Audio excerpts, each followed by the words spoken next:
Hello and welcome to my channel. On yesterday, I did an introduction to the beginning of my grief recovery story. And I told you I would come back and begin to share a little bit about my story. So here goes. I was that girl who beat the odds. Got married straight out of high school, the same year I graduated high school, to my high school sweetheart. I wouldn't recommend that these days, but I'm so thankful God had a plan for us. So we dated in high school and we got married the same year we graduated high school. And we also had a bun in the oven during our graduation ceremony. So we went on to have a baby girl that following year. And we were married for years. And after a few more years, we had a son. So after the first 10 years of marriage, we decided to dedicate our life to the Lord and live as Christians, as believers of God. We were doing everything we thought God wanted us to do. We had a great family life. Not that we were without problems, but we worked them all out. And we give God all the glory for it. And we would go on to live a Christian life. We were leaders in our church at the time. And after a few years, God saw fit to call my husband to pastor. He pastored. I ministered alongside of him. We started out in our home. Started out having Bible study and Sunday service right in our home. After probably a little less than a year, we moved to a storefront and we began to have church services in the storefront. And as I stated, we were doing everything we thought God wanted us to do. He had sustained us. He had kept us for 10 years before we gave our life to him. We had a pretty good marriage. And then we gave our life to him. And we began to live as the Bible instructed us to live. And after moving to the storefront, after years of being faithful over a few things, God gave us a church home, a building, and we purchased the building and we had church. We had church. We believe in the full gospel. We just tried to be obedient to the Lord. Our scripture was Isaiah 1:19. That was our theme scripture. If you be willing and obedient, you shall reap the benefits. And so it actually says, if you be willing and obedient, you shall eat the good of the land. And so we did just that. So we were ministering. Our church was growing. We enjoyed our marriage. We enjoyed our church family. We were really a church family. And we had a good time.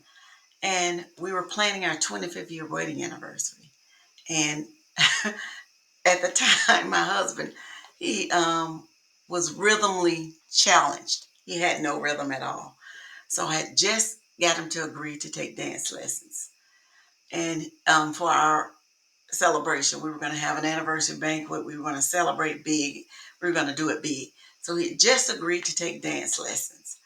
And years prior to that, a few years prior to that, because my husband lifted something that he shouldn't have lifted by himself, he'd hurt his back pretty bad. And he was on medicine for his back. And aside from that, his mom had just passed away a few months ago. And so he was grieving really hard. And because his back was hurting really bad, his doctor decided to put him in a hospital for a 1-day stay to do some testing. The doctor said that would be quicker than waiting on a specialist to make an appointment for him. So he went in the hospital on a Monday about 12 o'clock. And the first day we were talking, we were just clowning as usual, having fun. And that Tuesday, things took a shift. They were taking a really long time to come and see him, to come and get him, to take him for testing. And I noticed something was wrong with his breathing. And I'm not going to go through all of that. But by Wednesday at noon, my husband was pronounced dead. It took the wind out of me. It took the wind out of me. So I stayed in the room as they were putting him on a defibrillator to shock his heart. and nothing worked. Nothing worked. And how God made me, I'm able to normally see anything. I'm in hospital settings. I've always looked when they were giving me shots. I've always looked if somebody else was sick. I've always looked at everything and it didn't bother me. But this particular time, seeing what they were doing to my husband, it bothered me to see them shocking him. And my legs began to give out. And the nurse just escorted me right outside of the room to wait for them to get through with the work that they were doing. And as the doctor was approaching me, walking toward me, I knew in my head that he was getting ready to give me bad news. But as a believer, I kept saying, he's getting ready to give me some bad news. And I'm just going to rebuke it. I'm just going to have faith that everything is going to turn around. So I began to stare at the doctor in hopes that he would change his mind. But as he walked closer to me, his head dropped. I knew what that meant, but I didn't accept it. And he looked at me and he said something, and he had the look of something you only see on TV. And he said, we did everything we could. So I sat there in shock and disbelief for what seemed to be about 10 minutes. I'm sure it was only 2, but it seemed to be about 10 minutes.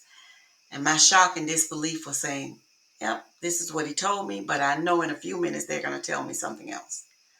When I realized that they weren't going to tell me anything else, I looked up and I looked at my son and one of my husband's sisters, and I said, I need to walk.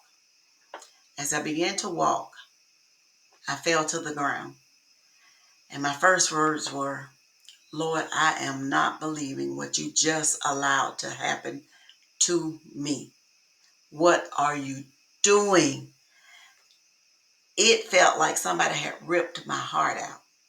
And I just could not believe that God was allowing this to happen to me. And one of the things that I would say next, I believe, would save my very life. I said, Lord, I still trust you. I still believe you.